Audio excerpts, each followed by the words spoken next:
Tintin কি করছো বন্ধুদের সাথে?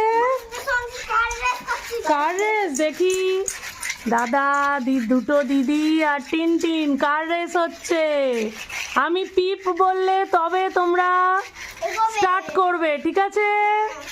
আচ্ছা, ঠিক করে দাঁড়াও, আগে ঠিক করে দাঁড় করিয়ে রাখো। আমি পিপ বললেই ঠেলে দেবে, ঠিক আছে?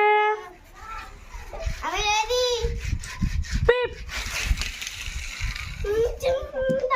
যা, কার কার গাড়ি উল্টে গেছে। এই টিনটিন হেরে যাচ্ছে। যা, গাড়ি ছুঁড়ে ফেলে দিয়েছে। তুমি জিতে গেছো। এই দেখো টিনটিন হেরে কাউ গায়ে হাত দেবে না। এই রেগে গেছে। টিনটিনের গাড়ি বেশি দূর আসেনি তাই